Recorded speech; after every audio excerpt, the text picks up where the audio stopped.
Good morning. It is Tech for Senior. It is April the 15th. I'm Ron Brown. I'll be your host today. Thank you so much for coming. We have a great audience today, and we have a wonderful show for you.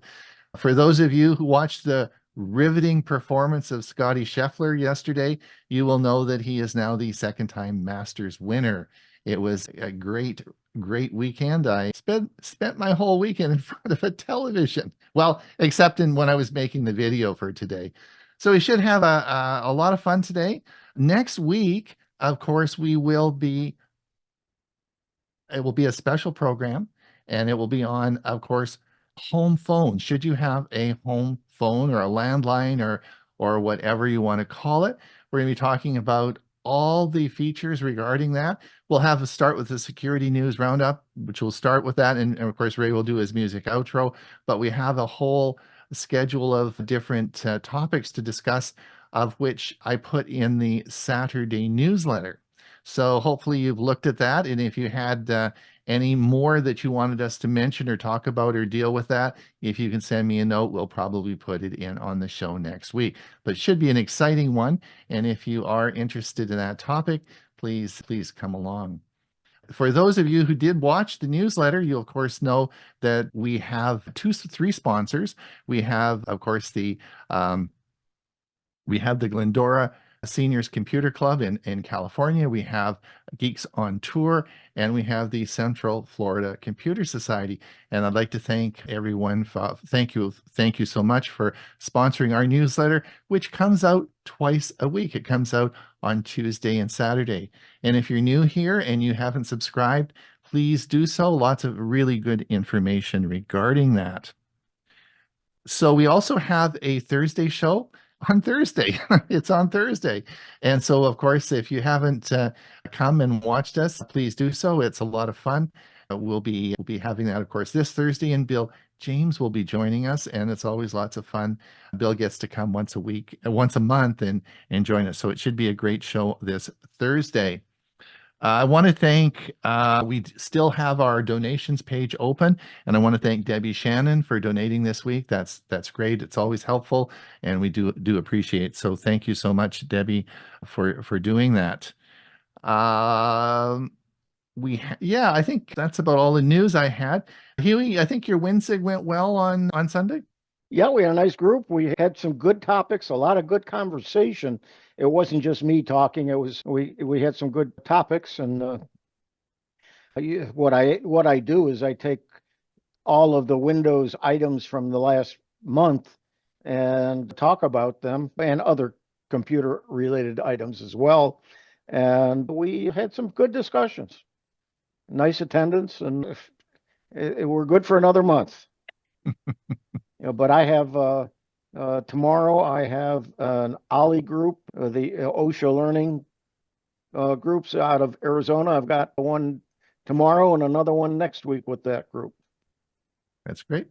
So I was telling Bob this morning, I was, as you've noticed from our videos that I'd be putting up, I do a lot of text-to-image creation in different programs.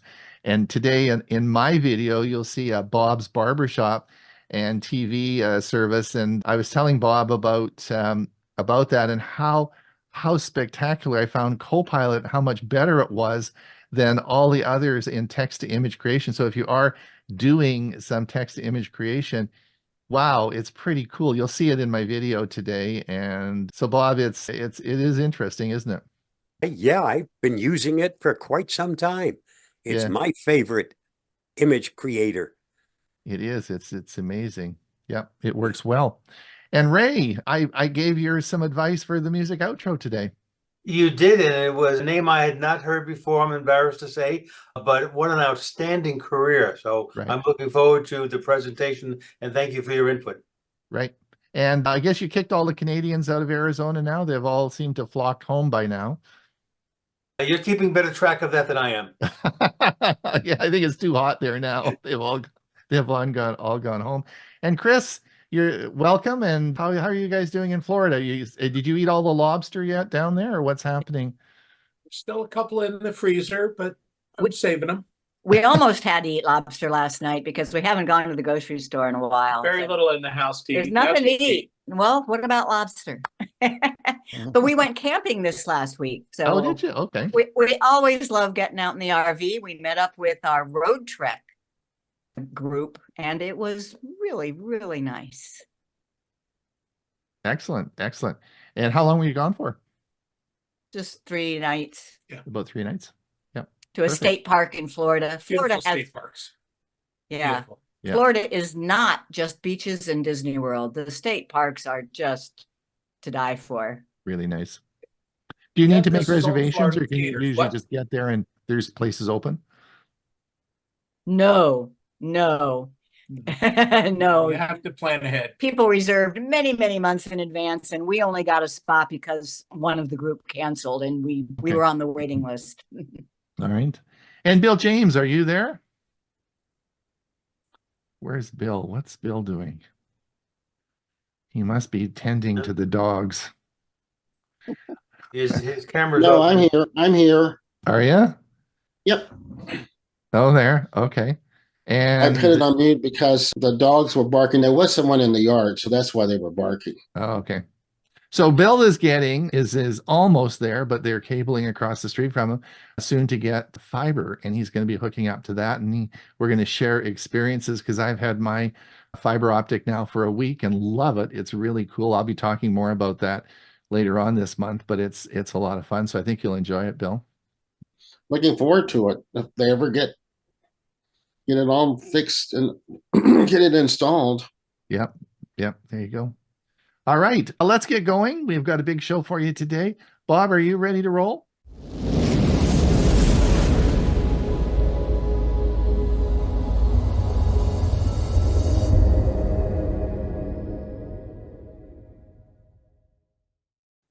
Here is my weekly security news roundup for the week ending April 12th, 2024.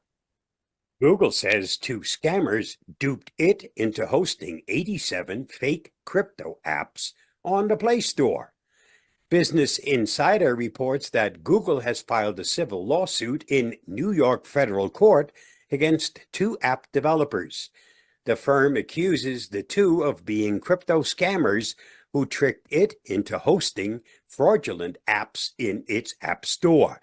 The 2 scammers, one from Shenzhen, China, and the other from Hong Kong, are alleged to have created legitimate-looking cryptocurrency exchanges and investment apps. These 2 men are said to have then convinced victims through various promotions to invest money through the apps, but wouldn't allow the victims to withdraw their money, regardless if they made a profit or not.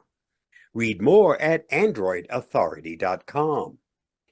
Amazon pulls new Fire TV feature to investigate its possible security concerns. Amazon has had a Fire TV remote app for years, with a virtual keyboard and remote inside. But the new QR code-based virtual keyboard and remote was much easier to use thanks to not needing to install anything on your phone.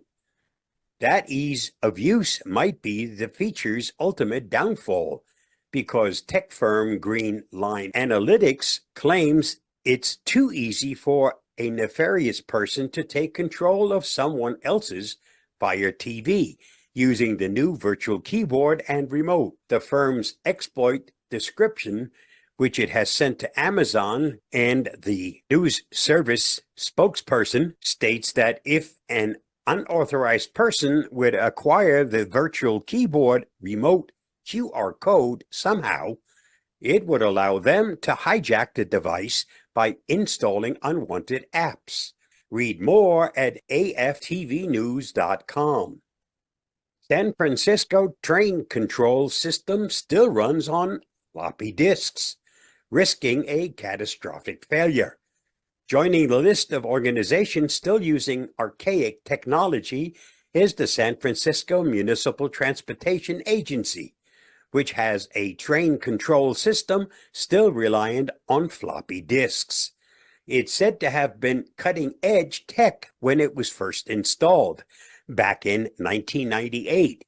But the city fears if there isn't an upgrade carried out soon, there will at some point be a catastrophic failure. It's somewhat ironic that in San Francisco, home of Silicon Valley, the train control system is running off floppy disks.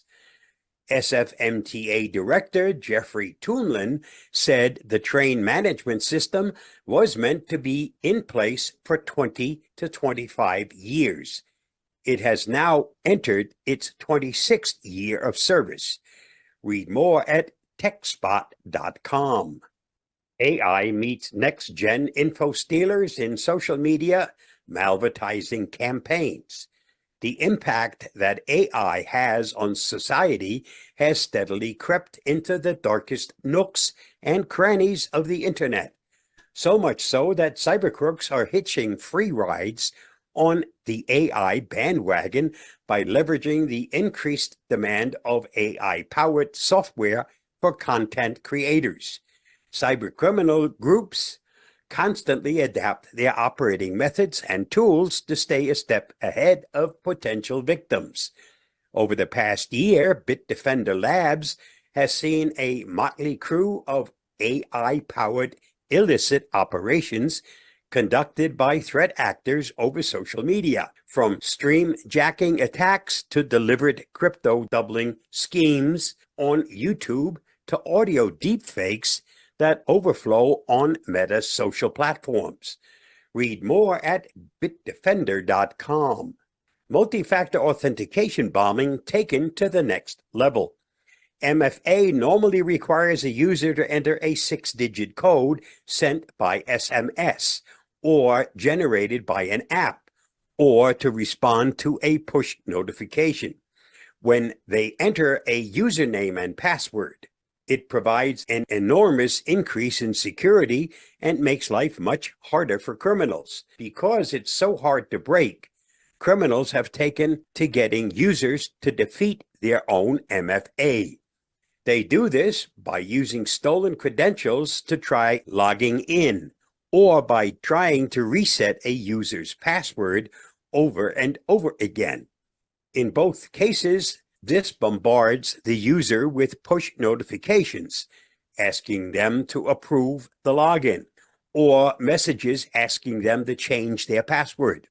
By doing this, the criminals hope that users will either tap the wrong option or get so fed up they just do whatever the messages are asking them to do, just to make the bombardment stop. Now, according to this blog by Bran Krebs, these attacks have evolved. If you can withstand the pressure of the constant notifications, the criminals will call you, pretending to come to your rescue.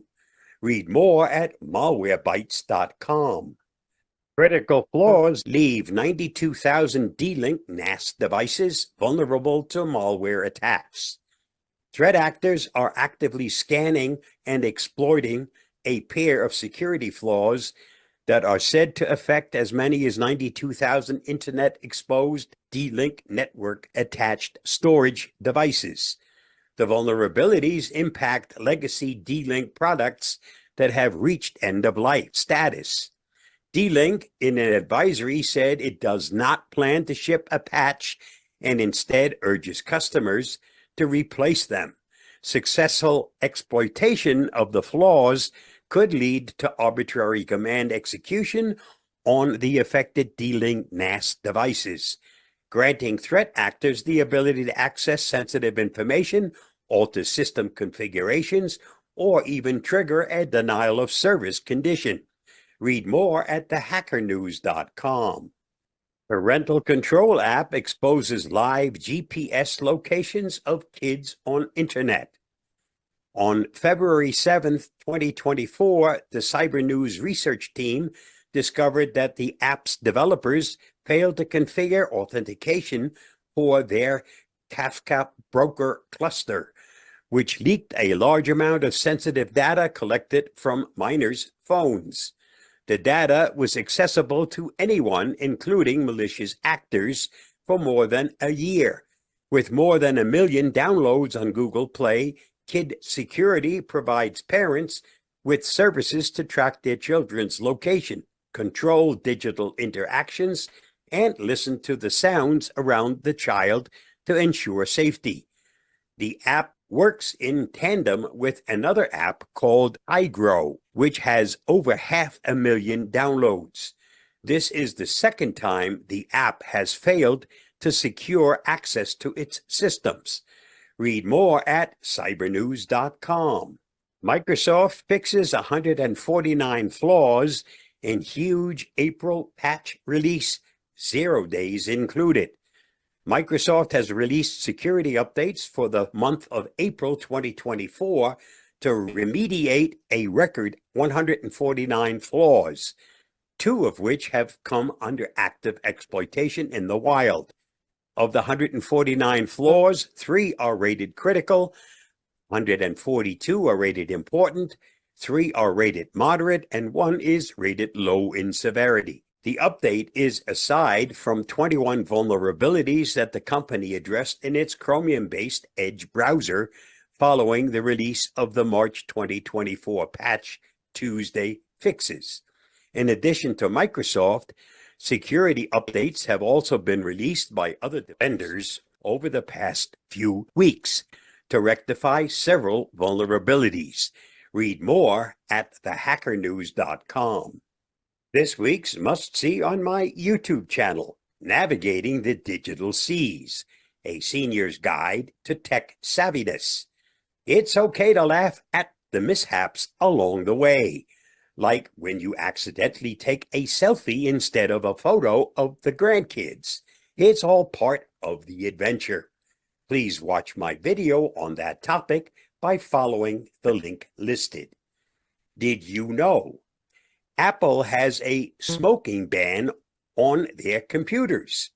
Meaning if you smoke while using any Apple computer, the warranty becomes void. Thanks to 3D printing technology, NASA can basically email tools to astronauts. Just thought you might want to know. It always seems impossible until it's done. Thanks to Nelson Mandela. In life, winning and losing will both happen. What is never acceptable is quitting. Thanks to Irvin Magic Johnson. And that's a wrap for this week's Security News Roundup. Stay safe, stay secure, and I'll see you again next week. Bye-bye, and thanks for watching and listening. Thanks, Bob. Good information. And I just laughed about that two-factor authentication. Isn't that just oh, those guys? Well, the more we secure things, the more they find ways to get around them. Oh, that's really, yeah. Anyway, all right. Just to let everyone know, I forgot to mention the 3 selections we had in the premiere video that's coming up. And Ray Baxter is going to be talking about part 2 of his series on the mini PC. Very popular one last year. Well done, Ray. And that's what'll be on he'll be leading. And then Huey's going to talk on Google's timeline and tell you all about how that works. And he'll be talking about that. And I'll be talking about something very pertinent this year, and that's DOCSIS 4.0, the software that runs your cable services into your home. DOCSIS 4.0. That's all coming up at 1:30 on our premiere educational series. All right, let's get on. Chris has a great selection for us today in Photo Fun. I'm going to play that for you today. Let's see what Chris has to say. Today, I want to answer a question that we got from a viewer a couple weeks ago. She said, I tried to send a photo to my doctor's portal, but it was rejected because it was too large. How do I make it smaller?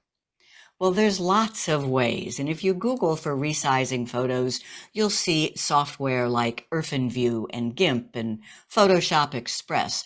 I want to give you just what I consider the simplest methods to do that. If your photo is on Windows, then I say use the built-in Photos app that comes with Windows. It can resize. If you're on an iPhone or a Mac, just email the picture to yourself. That will resize it. And if your photo is in the cloud, like with Google Photos or with Amazon, then you can download it the wrong way. I'll show you what I mean by that. First, for on my Windows computer, I want to get the Photos app. It's just built in. It's called Photos. Then I find a photo that I want to resize. This one of me looking like I'm working on a picnic table in the beautiful Florida forest. First, let's see what size it is. I click on the little I for info, and it tells me that's 5.2 megabytes. Let's say that we need it to be less than 1 megabyte. Windows Photos can do that, no problem. You just click the 3 dots and then resize image. If you know exactly what you want, you can fill this in, or I'm going to just go with percentage and say make it 50% of what it was. And it tells us that the current size then was 5.2 megabytes, and this will now bring it under 1 megabyte at 885K.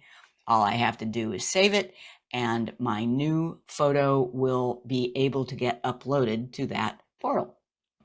Next, what about an iPhone or a Mac? The simplest way to do that is to email it to yourself. Now, this is my iPhone. It doesn't matter whether I use Google Photos or Apple Photos to get the photo. What matters is that I email it with the Apple email. So I can open up Google Photos, find a picture. Oh, there's that same one. I just tap Share and Share to. Now, not Gmail, that doesn't do it. You need to use the mail that comes with the phone or with your Mac computer. Email it to yourself and resizing. Now, when you tap send, look at this. It offers to downsize the photo to any one of these. If we want it less than 1.1, then we should go to medium. 167K will be good. Now you'll receive that in an email and you can send it on from there or download it to your computer. Lastly, let's go look at Google Photos. Let's say it's this cute little raccoon picture that we want to send. Let's first look at its current size, 5.5 megabytes. We'll talk about this MP later. It's the MB, the file size that I'm looking at. So that's way too big to send.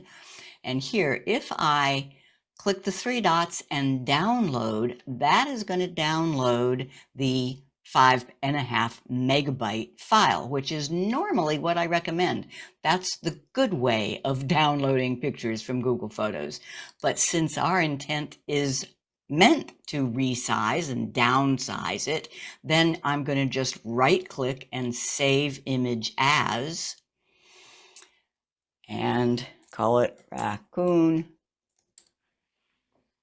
And when I click save, notice it's telling me here that the raccoon has been downloaded to my computer at 321K.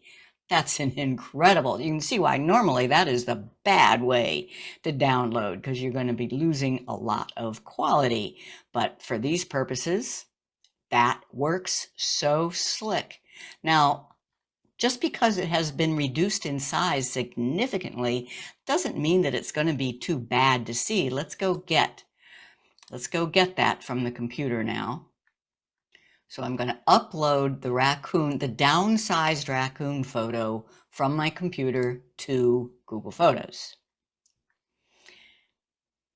Here it is.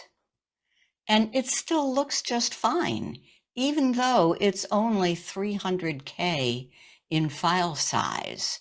So no, I would not be able to blow this up to a big photo on the wall. I can't zoom in very far, but it looks fine for looking at it on the computer. So those are 3 down and dirty ways. With Windows, use the built-in Photos app and resize. iPhone or Mac, email the photo to yourself. Google Photos, download the bad way. But now I need to explain a little bit more. You need to have the concepts of what are we talking about with file size versus pixel size.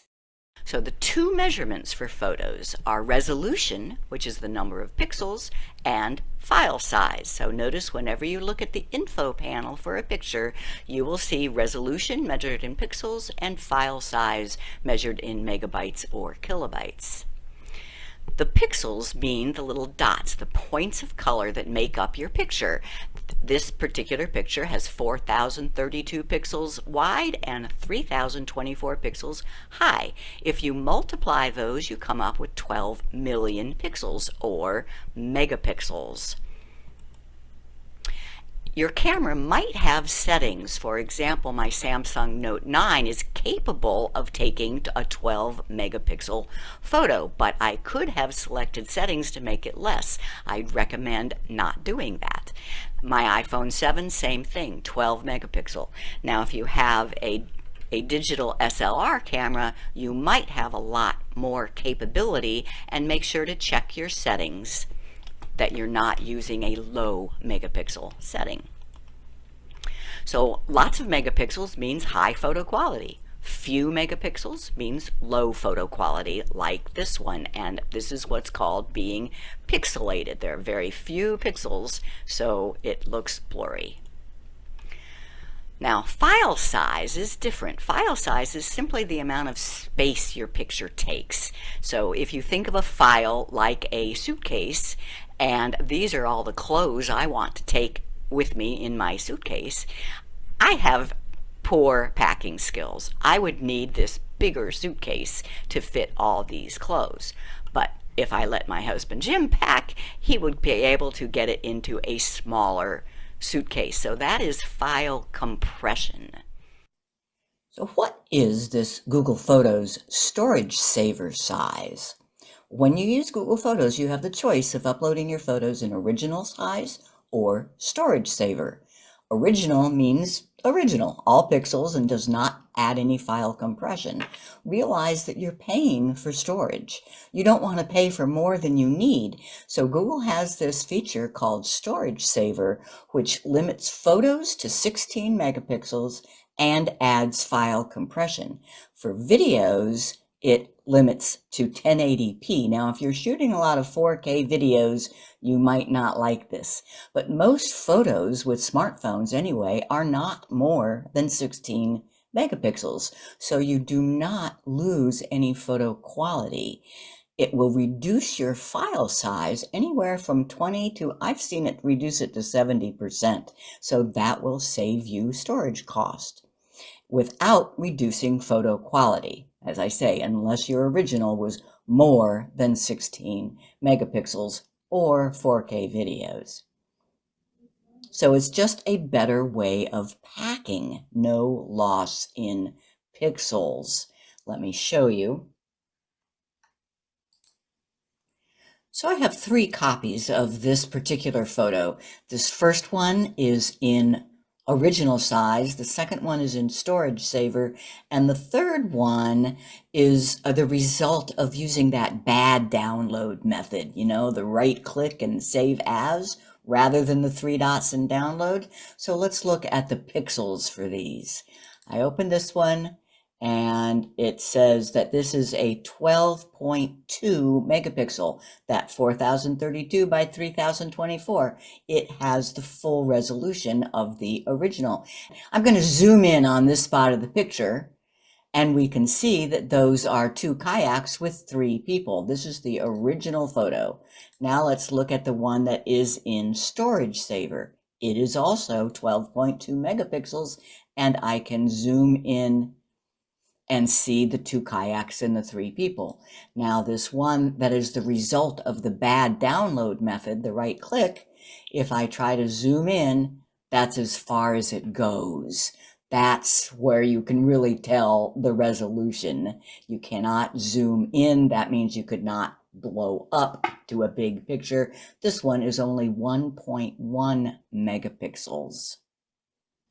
And finally, can you upsize a low resolution photo? Well, yes, you can. I was quite surprised when I was playing with the Windows Photos Resize command, and I saw not only could I tell it to change the percentage by 50%, I could also do it to 200% and increase quality to 100%. And it gives me, from a 320K original, it gave me 2.6. But don't expect the upsized photo to look as good as the original. It just can't do it. It's trying to figure out where the missing pixels were from, and it doesn't do that great a job.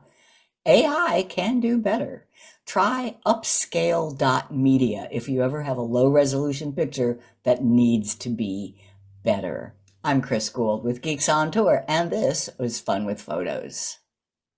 Well, thank you. And that Excellent. question came from somebody in the Tech for Senior meeting. I don't remember who, but how do I make my photos smaller? So hope she's here and hope that helped. There may be some questions, and of course you'll be able to stay for the Q&A afterwards, and that'll be great. We'll certainly an excellent common question we get asked. Thanks so much for doing that. All right, the next we're going to talk about what was really a follow-up on last week's video, and it's why are there cable companies? And I think it's a fun little video I made this week for you. Let's have a look and see what I had to say. This is Ron Brown with Tech for Senior, where we make videos to help seniors understand technology and occasionally talk about history. Today we're going to talk about why cable companies exist. Now, this is a follow-up on a video that I made last week on how to save a lot of money on your cable internet service. But I wanted just to talk a little bit about the history of cable companies through my eyes as I remember this growing up, so I can relate to specific years and events. We'd sure appreciate it if you would like and subscribe to the channel. Everyone at Tech for Senior is a volunteer, and we'd sure appreciate that like and subscribe. It really helps the channel. Let's get on with a bit of history.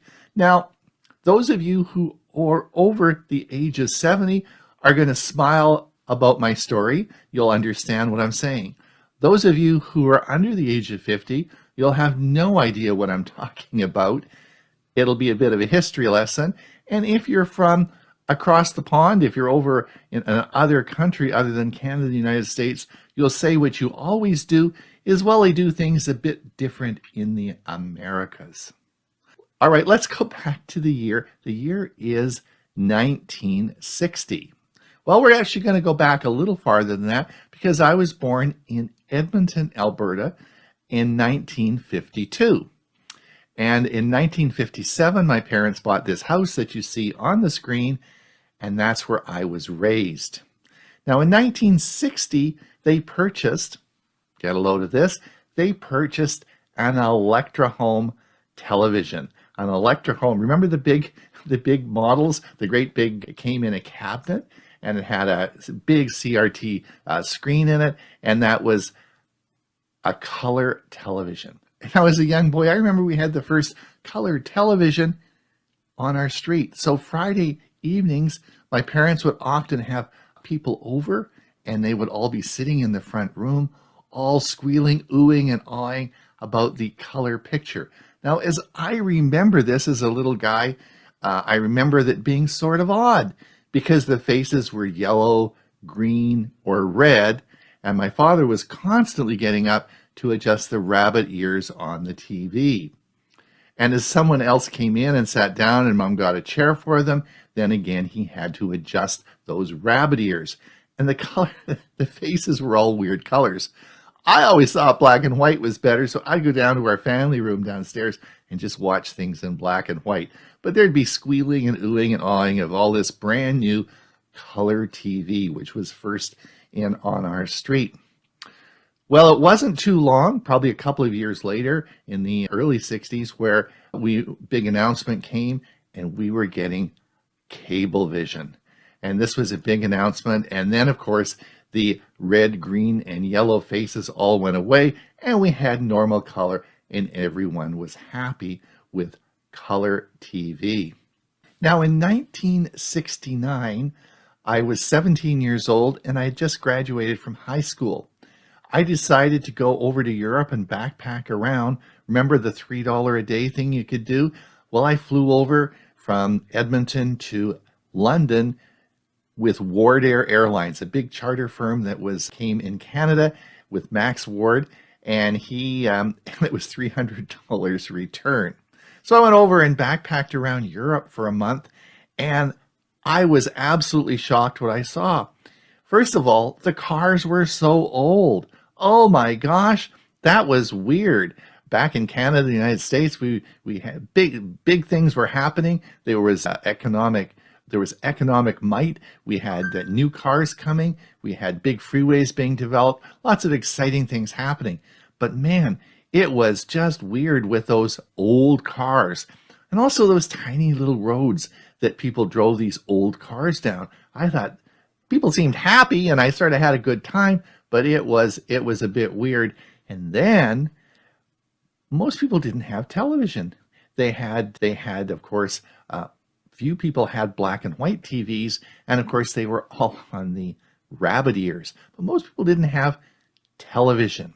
So I was really happy when I got back from Europe and I got back to color television, Elvis Presley, and big cars and big roads and lots of fun things that we could do. I thought it was a bit weird. Anyway, that's how it was back in 1969. What's important to understand is that the recovery of post-war Europe took another 15 years longer than the United States recovery. Now remember, when the war was over and all the servicemen come back into the United States and Canada, the factories were at top production. The economy was moving, and of course those people had jobs and got things moving, and so life was pretty exciting times in the 60s in Canada and the United States, but not so much in Europe, as the recovery still hadn't been completed and wouldn't happen for another, about 10 years. Why is this important? Well, remember I talked about cable. Remember I talked about getting cable. Well, everybody in Canada and the United States, they laid millions of miles of cable. Millions, maybe billions, I don't know. It was a lot of cable that everybody had cable. Even small little towns had cable companies. Everybody had cable TV because you could get color TV. It was amazing how much cable, the coaxial cable, that they laid. And even small towns would have, like, Bob the Barber would have a Bob the Barber and a cable company. He'd maybe call it Bob's Barber and Cable Company, and he'd get a few people together and string some cable, and then they would cable a bunch of houses. And we've all cabled things in our homes, and we know that coaxial cable is easy to split and connect, and so it wasn't really that difficult. And so what we had is a huge network of cable companies, small cable companies, but lots of them all across both countries. Now this, of course, did not happen in Europe. There were no cable companies. This period of time was different, and so it was a bit unique in what we were seeing. So something happened in 1980 that would change the world as we know it. Let me think, what was that? I'll give you a second to think about that. Of course, it was the internet. The internet was created, and you remember those squeaky little dial-up modems that we had? I'm sure all the old people remember that. Those squeaky little dial-up modems that allowed us to connect to bulletin boards and some things that, because the internet really didn't do very much back when it first came online. But then quickly, we knew that it was going to be successful. So these telephone modems that we're using wasn't really going to work. And so the cable companies figured out that you could actually transmit a internet signal, a digital signal, down a coaxial cable. And this was pretty cool. This was big stuff. And of course, the rest is history, as you know. And so what happened I'll talk about Canada. First of all, in Western Canada, a company by the name of Shaw Cable from Edmonton started to purchase and buy up smaller cable companies and move west towards British Columbia and east towards Winnipeg. And they bought up all the cable companies, those small cable companies that were providing cable television because people wanted the internet, and that was a more complicated system and required fiber optic lines to be the main trunk lines to transmit all this data. And this, of course, happened in the United States as well with Cox Cable and Comcast. All these companies were formed who would be able to have the technology to bring internet to you in as a high-speed cable service. But to do that was much more complicated. So old Bob with his barber and cable service just didn't work out very well because he didn't really understand all that technology. And so everyone was excited as this all grew. And that's how cable companies started to provide internet services. I remember on Vancouver Island here, our Comox Valley here quickly converted. They sold out right away to Shaw, and we were able to get fairly quickly high-speed internet into our homes, and that was a really exciting time. I remember up on the northern part of the island, a friend of mine was a liquor store manager, and he had the cable services on the northern end of the island. He was quickly bought out. He bought a big yacht and a mansion down island, and I haven't seen him since. The cable company, Shaw in particular, bought out there was nobody left. They bought out everybody and ran the large fiber optic lines down that were able to provide high-speed cable internet service to your homes. So I want you to remember that if you have cable TV in your home, what you really have is fiber optic lines, transmission lines to the telephone pole, and that last section is cable. Now, if you have fiber optic to your home through a fiber optic company, then transmission line is fiber optic, but there is a fiber optic line that goes from your pole to your home. So it's the cable part is just that part from the telephone pole into your house. So why is this important? Why am I talking about this? Well, if you remember back to my trip in that period when I went to Europe, the very first time, there was no cable. Well, they were cabling in Canada, the United States, in that whole post-war boom, that never happened anywhere else in the world. So by the time 1980 came along and we have internet, and the cable companies in Canada, the United States, figured out that they could transmit high-speed data to you in your home, Europe had already passed that and had other options for them. And so they never went to the cabling. And so cabling and the idea of a cable company providing internet is really only a Canada and US idea. If you travel I've traveled to Southeast Asia many times, Australia a lot of times because my daughter lives there, and I used to work at Schiphol Airport in Holland. I can tell you that these countries, if you talk about cable television, by and large, they don't have that. They've never heard of it. It's just something that occurred in the Americas. So when you're looking at cutting the cord, you're thinking, well, how am I going to do this? What's happening with this cable company? I'm going to cut the cord. It's perfectly normal. The rest of the world doesn't have cable, and they have very fast, some of the most advanced and well-developed internet services are in Southeast Asia, India, and of course, China. And this is why when I talked last week about saving money is the conversion to 5G, which will happen, that is what is going to replace the old cable companies. So that's a little bit of history about cable services and how they came to be. I thought it might be something you might be interested in. So anyway, be sure and watch that other video I made last week. I'll put the link up above. Now I'd like to draw your attention to an article that was published this week from the FCC. Let me read it. This week, FCC Chairman Jessica Rosenworcel announced a new plan to bring 5G coverage to more than 14 million American homes and businesses in rural America. This plan comes from new data acquired in its updated broadband coverage map with the hope of bringing 5G internet to Americans who need it. For the first time in our history of supporting wireless networks through a universal service system, This agency has comprehensive data about where service is, and not all across the country, said Chairman Rosenworcel. This will be the foundation of our plan to expand the 5G service in rural America to where it is needed most, where people live, work, and travel. So in summary, why do we have cable companies? Well, cable companies provided a valuable resource for us in the 50s and 60s to allow cablevision to our homes so we could watch television. As the internet developed in the 80s, they provided high-speed internet to our homes so we wouldn't have to use those old squeaky modems.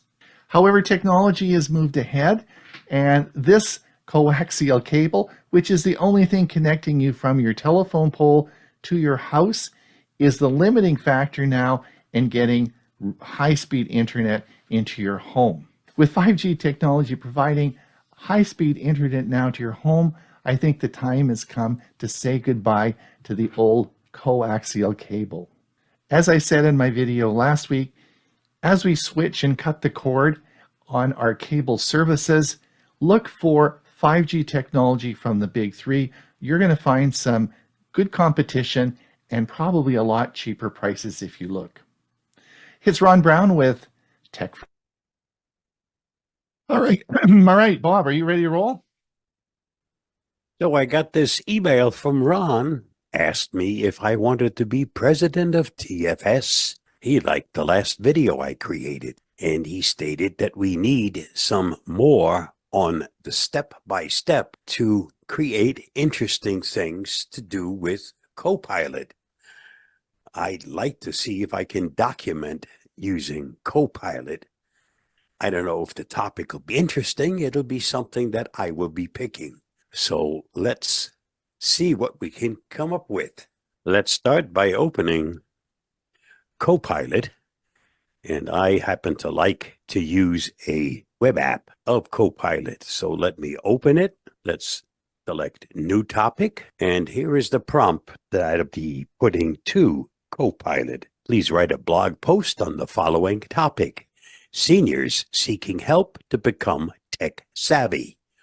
What are the best resources available to them to accomplish that task with the least amount of effort? Simple enough question. Let's see what I get for a reply.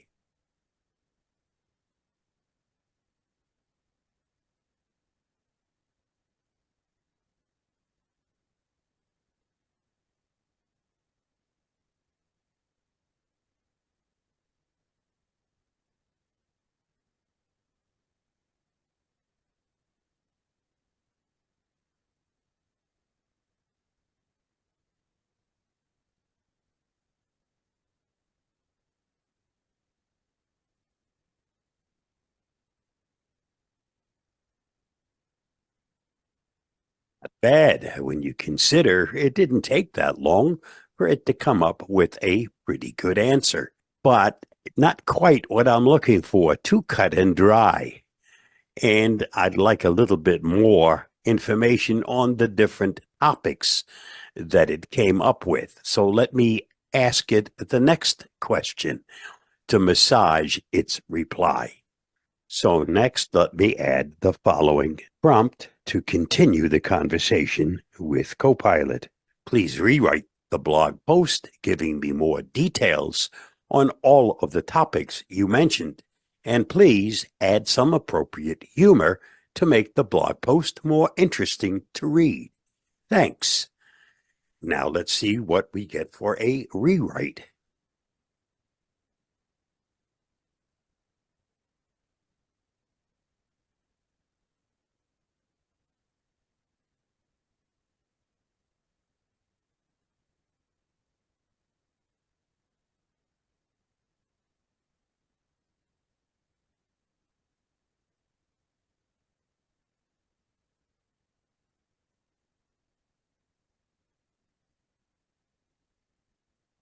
Not bad. So I'll be using this once I finish checking the actual suggestions to make sure that they are valid, but this looks pretty darn good. So what I'll do next is I will copy this last reply. I will then open Notepad. I'll paste the information into Notepad. Control V will do that.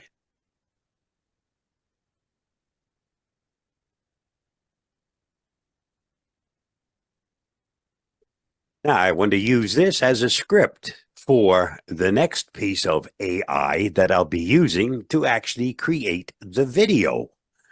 And to do that, I have to make some alterations to this.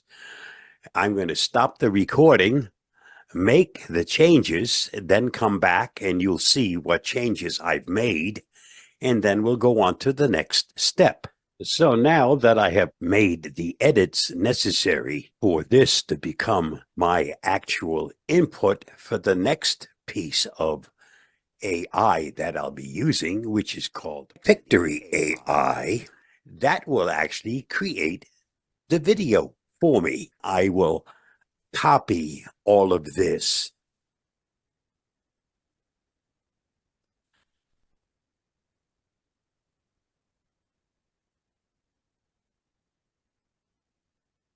You may notice that I've added a couple of things in here on my own.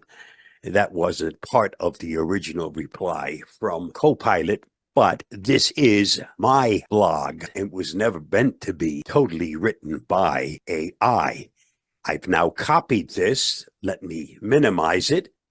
Let me open up my browser. I have Victory AI opened. I'm going to provide the script, which is what I worked on in Notepad. I will now paste the information I had copied from Notepad in here. There's the title. There's all the information. Now let the magic happen. Hit the proceed.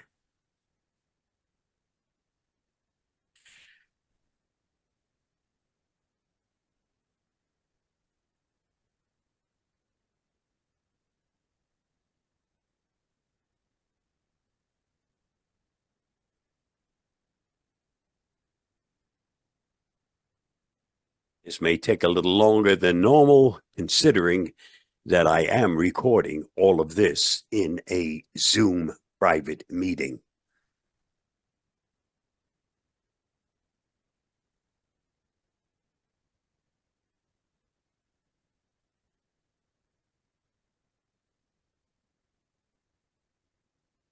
It has taken a little bit longer than usual. As I said, it's working inside something else.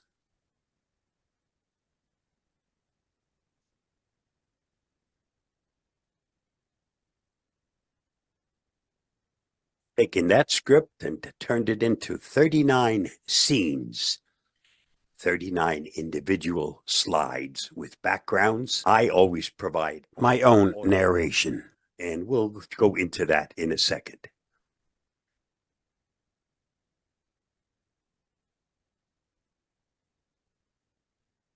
The story's already there. It's got the script, it's got the scenes, it's got the background. The only thing it's still missing is a voice. Now, Victory can make that even easier. It can provide its own narration. I don't like to do that. I like to use my own voice. So for that, record voiceover. And once I hit this button, it'll be time for me to narrate. Ahoy, seniors! Are you ready to set sail on the vast digital ocean? Fear not, for you won't be venturing into uncharted waters.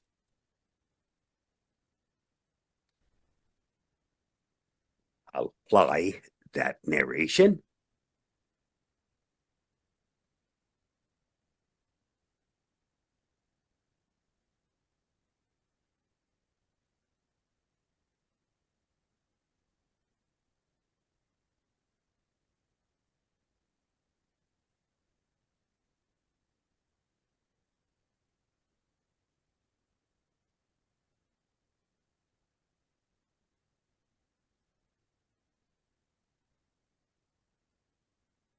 Now you'll notice the narration has been created. There's also background music. And what I'll be doing next is going here to make some changes. Background music is at 100%. I never want it to be more than 30%. And my voiceover volume, I like that to be at 85%.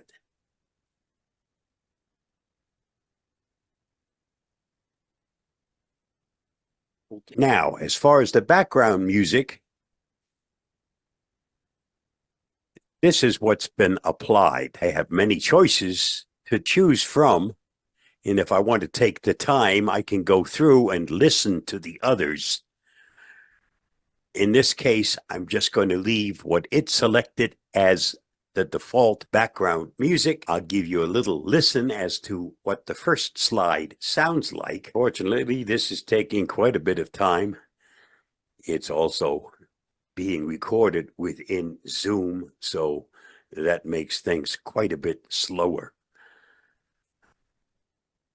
As I said, there are a total of 39 slides. This is the first one. I'll be continuing with this for the other 38 slides. And once it's all completed, this entire thing will be available on my YouTube channel. Just go to YouTube and do a search for @Bob3160, and you'll find this video. This is how we use AI to make life a bit simpler.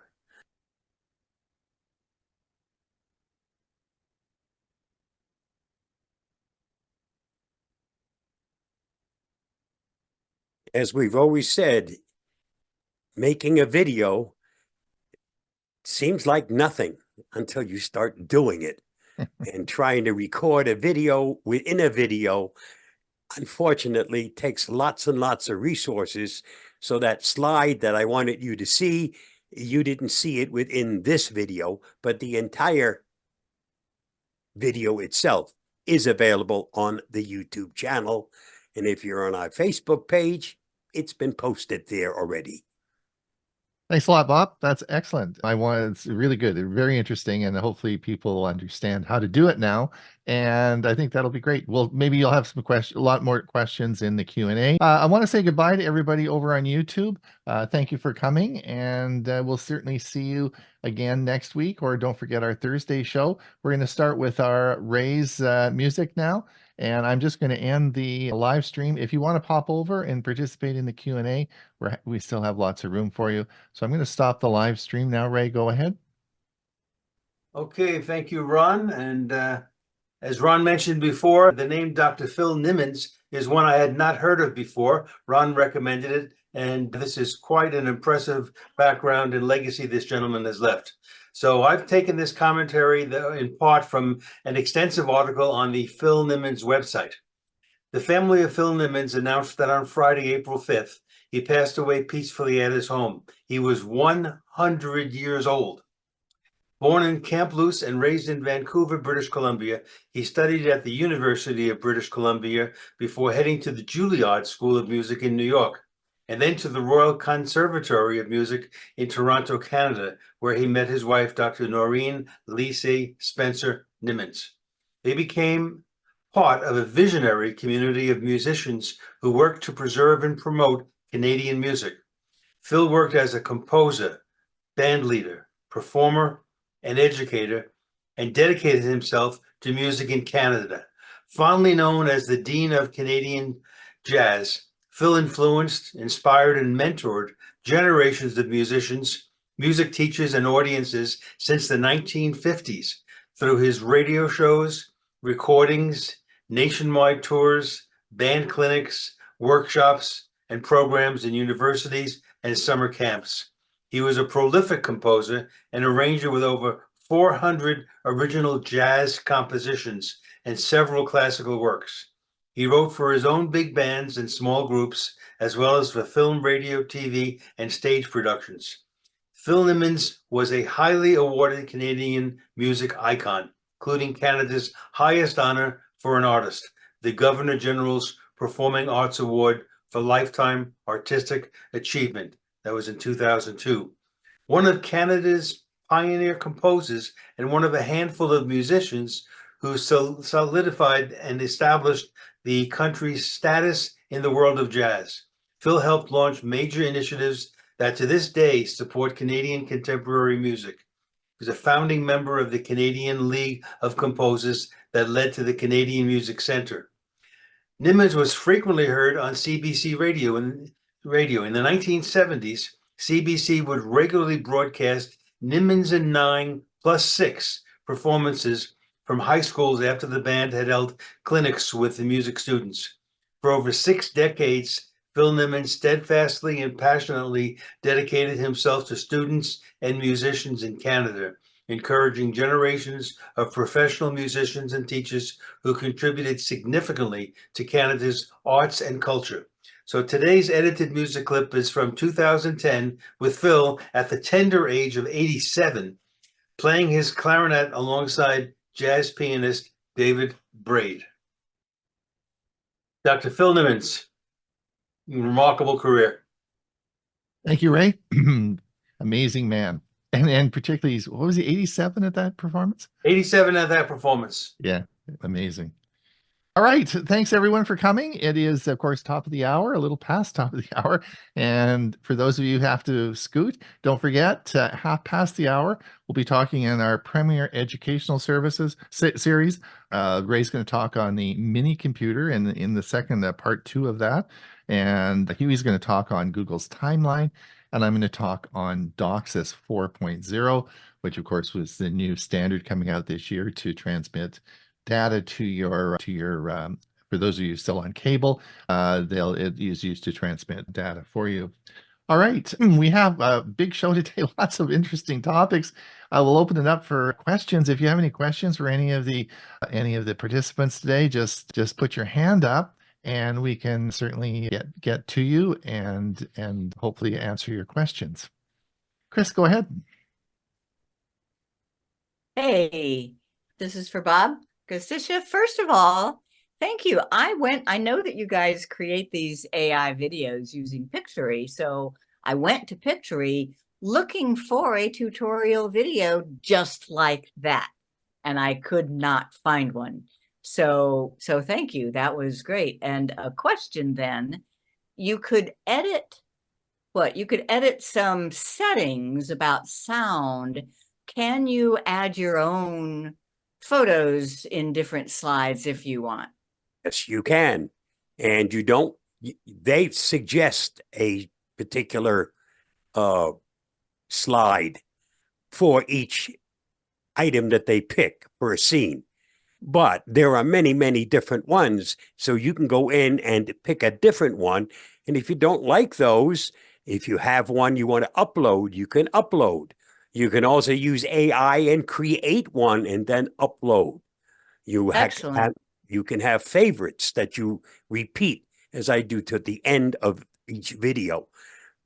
There are a lot of different changes that you can make. The remarkable thing is, the remarkable thing is that I provide a script and they then come up with the video. Okay. Yeah. The time saving is enormous when you can get something like this. Yeah. And that's good, but I still mostly like doing my own stuff, and it looks like I can use that like my favorite old slideshow maker, which was called Photo Story 3. And one of the things I liked the most about that is that you could create narration per slide. So you didn't, if I use my video Camtasia, I have to create audio that goes across all slides, not. So that looks great. Thank you. Oh, how much can you do for free and how much do you have to pay for? I have the paid version. You can do quite a bit in the free version. And well, I don't know exactly where the cutoff is. Okay. Okay. But you only have a limited amount of time and stuff in your free version. And then you have to pay for it. Okay. There's a couple other things. You can create your own videos, for instance, a video to show how to do something, and then insert it in instead of one of the B-rolls in the background. And you can adjust the text that's on the screen as well. You can edit the text. So Wow. there's a lot of editing you can do within the program. There is one limitation even in the paid version, and that is the most you can make is a 10-minute video. But what I have done is I've made Let me done interrupt. it. It Sure. depends on what level of paid you're at. The lowest paid version limits you to 10. If you go one step up, you go straight to 20-minute limit. Okay, and that's a difference between around $20 a month to what's it? The upper one. I'm not sure what the amount for that next I'm level paying is. about 25 for the Yeah, next and that level. That's the 10-minute one. No, that's the 20-minute one. Okay, and then you can choose the music or you can add your own music, but you can go in Yep. and edit the text and edit the information that's there, and you can speak and read what's there and then change what's on the screen. So you're speaking and it's not just the words you speak. So there's a lot of editing that you can do, Chris. That's amazing. That's really amazing. I got to play with it. Thank Detlef, you. go ahead. Sorry, Detlef, go ahead. Yeah, in the premiere, you've got Ray Baxter, part 2 of the mini PC. I'm trying to find part 1, and even though I search, I can't find it. So how can I find How part can you find 1? part 1? It would be the video before that. It should be it may not be labeled as part 1. I'll have to look back on the way I may have missed up the numbering of them. I don't Yeah. think I labeled the first one talking about the mini as part 1. So I'll find that for you. It Well- should be. Did we play it last week? I can't remember if we No. played it. No, it wasn't last week. It was I'll see if I can find the date. Yeah, it's there. This And one was 161A. So I looked for 160, and that wasn't it. So I have the feeling you're trying to hide it from me. yeah, maybe he wasn't that good in part 1. I don't Maybe remember. that's what it is. I'll find it for you. And I may not have been one of the problems that I have when I'm making these premiere videos is that some of the topics that we talk about are pertinent at that time, and it's pertinent at that time, and it's not really relevant a year later. And so I Right. move forward by a couple of versions and try and find an interesting one that is pertinent. So it's not all in sequence. So it's my favorite. But since you're here, Detlef, I'm very interested. What did you think of my video, and what do you think of my analysis of cable? And you live in Europe, or you have, and what's your thoughts on that? It is quite a bit different. The one thing that I noticed is when I got here, or when I was in Denver, I got my cable TV as well as my internet from a cable company. Right. And here, it isn't like that at all. Right. As a matter of fact, when I first got here, I ended up getting my internet over the air and it wasn't 5G yet. And then finally, I was able to hook up through a cable company. So now I am getting it through a cable company. The pricing is completely different than what it is back in the States, too.